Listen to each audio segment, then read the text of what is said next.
A reading from the Holy Bible, New American Bible, Genesis chapter 26.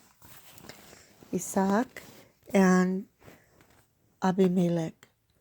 There was a famine in the land, distinct from the earlier one that had occurred in the days of Abraham.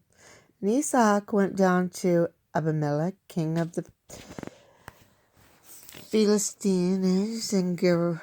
The Lord appeared to him and said, "Do not go down to Egypt, but continue to camp wherever in this land I tell you. Stay in this land. I will be with you and bless you. For to you and your descendants I will give all these lands, in fulfillment of the oath that I swore to your father Abraham.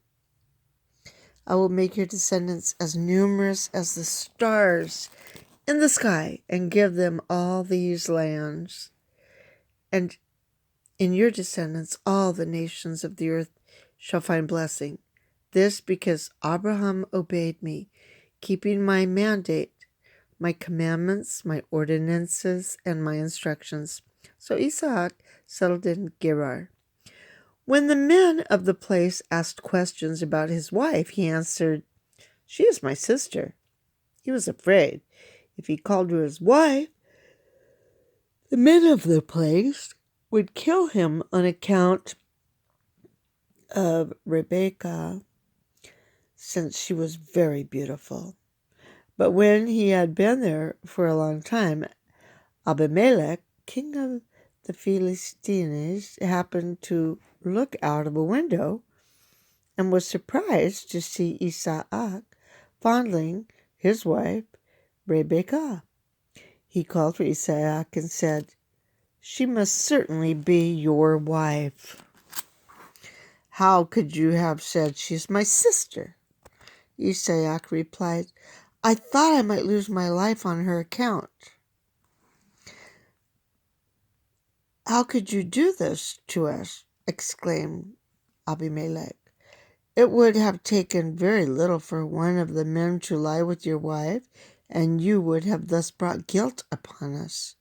Abimelech, therefore, gave this warning to all his men: "Anyone who molests this man or his wife shall forthwith be put to death." Isaac sowed a crop in that region and reaped 100-fold the same year. Since the Lord blessed him, he became richer and richer all the time, until he was very wealthy indeed. He acquired such flocks and herds and so many work animals that the Philistines became envious of him. The Philistines had stopped up and filled with dirt all the wells that his father's servants had dug back in the days of his father Abraham. So Abimelech said to Isaac, "Go away from us. You have become far too numerous for us." Isaac left there and made the Wadi Gerar his regular campsite. Isaac reopened the wells which his father's servants had dug back in the days of his father Abraham, and which the Philistines had stopped up after Abraham's death. He gave them the same names that his father had given them. But when Isaac's servants dug in the wadi and reached spring water in their well, the shepherds of Gerar quarreled with Isaac's servants, saying, "The water belongs to us." So the well was called Esek, because they had challenged him there.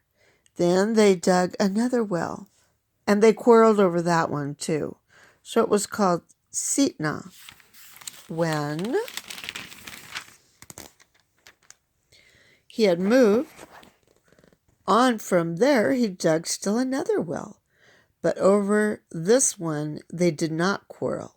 It was called Rehoboth, because, he said, "The Lord has now given us ample room, and we shall flourish in the land." From there Isaac went up to Beersheba. The same night the Lord appeared to him and said, I am the God of your father Abraham. You have no need to fear, since I am with you. I will bless you and multiply your descendants for the sake of my servant Abraham." So he built an altar there and invoked the Lord by name. After he had pitched his tent there, his servants began to dig a well nearby. Abimelech had meanwhile come to him from Gerar, accompanied by Ahuzzath, his counselor, and Phicol, the general of his army. Isaac asked them, "Why have you come to me, seeing that you hate me and have driven me away from you?" They answered, "We are convinced that the Lord is with you, so we propose that there be a sworn agreement between our two sides, between you and us. Let us make a pact with you. You shall not act unkindly toward us, just as we have not molested you, but have always acted kindly toward you, have let you depart in peace. Henceforth, the Lord's blessing be upon you." Isaac then made a feast for them, and they ate and drank. Early the next morning they exchanged oaths. Then Isaac bid them farewell, and they departed from him in peace. The same day Isaac's servants came and brought him news about the well they had been digging. They told him, "We have reached water." He called it Sheba. Hence the name of the city Beer-sheba to this day. When Esau was 40 years old, he married Judith, daughter of Beeri the Hittite, and Basemath, daughter of Elon the Hivite, but they became a source of embitterment to Isaac and Rebekah.